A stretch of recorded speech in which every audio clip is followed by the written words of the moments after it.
Hai korang, saya Imkamen dan hari ni saya akan unbox dan buat review S.H.Figuarts mesin Kiva option part set. Dan ini merupakan kotak coklat yang digelai ramai di Malaysia. Sebenarnya kotak ni hanya untuk menyimpan ataupun melindungi kotak dalam ni. Kita dapat kotak coklat ni sebab ia adalah daripada premium bandai. Nampak logo ni. Okey, ni di belakang dia. Dan banding antara kotak ni dengan SKC. Okey, macam ni lah. Okey, jom kita unbox. Hanya gunakan pisau dan potong keliling ni. Okey, itu dia. Wash. Okey. S.H.Figuarts mesin Kiva option parts set. Okey, di dalam set ni kita akan dapat ni mesin Kiva ni. Kiva kita tak dapat. Kita lagi satu kita akan dapat kerusi dia dan violin dia. Ini adalah apa yang akan kita boleh buat lah dengan yang dalam ni. Kat sini ada tulis macam ni. Ni gambar depan dia. Saya terbalik buka Dan ada logo bandai berwarna biru. Ada Tamat Nation. Lepas tu ada stiker Tamat Quality. Tengok dia gelapkan Kiva sebab nak beritahu yang Kiva memang tak dapat dalam set ni. Ni adalah logo Kamen Rider Kiva. Dan ini adalah logo premium bandai yang disukai ramai. Dan lagi sekali kita kita unbox yang ini pula.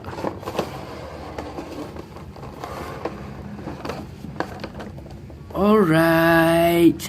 Ini adalah apa akan kita dapat di dalam kotak ni tadi. Dan kita akan dapat satu manual. Okey, manual ditunjuk mesin Kiva option parts set. Dan di dalam ni ditunjukkan macam biasalah, manual pemasangan, cara dia duduk, pegang violin ni macam mana. Tengok dia tulis Kiva ni sold separately. Jadi siapa yang tak ada tu carilah Kiva daripada seller-seller yang korang suka. Jangan beli dengan scalper. Okey, kita teruskan dengan review ni. Okey, saya dah buka kesemuanya. Dan hari ni saya bawa Wataru sekali sebab dia happy kan dapat dia punya mesin Kiva. Okey. Allah, kesian dia. Duduk sini. Okey, tengok orang review. Okey, mula-mula saya akan tunjukkan dia punya kerusi ni. Semua dia ada plastik. Dia dah buat siap-siap macam kesan berat ni. Duduk. Okey, bawah dia, belakang dia.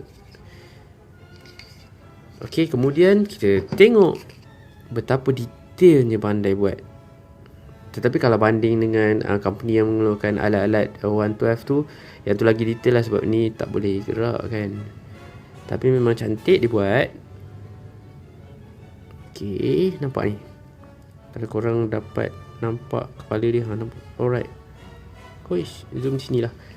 Okey, lagi satu. Ni baik-baik tau sebab saya nampak ada orang review orang patah. Tahu macam mana tadi orang main. Tu mesti monyet, tak pernah dapat mainan. Okey, dia punya aksesoris tambahan tangan Kiva. Yang ni hanya diberikan dalam set ni. Kita tak akan dapat dengan set Kiva sebelum ni. Lagi satu. Ni untuk memegang Kiva machine tu. Okey, seterusnya pada yang pengumpul baik ataupun pengumpul S.H.Figuarts mesti akan beli kan. Sayang tau kalau korang tak beli. Okay, dia punya meter kelajuan dia 180 saja.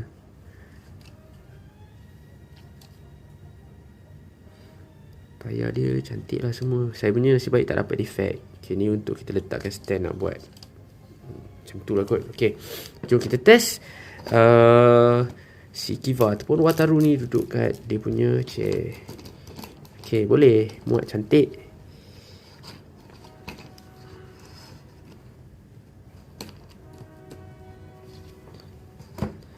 Okay, ni kita dah cuba. Kemudian kita cuba letakkan di atas mesin Kiva pula.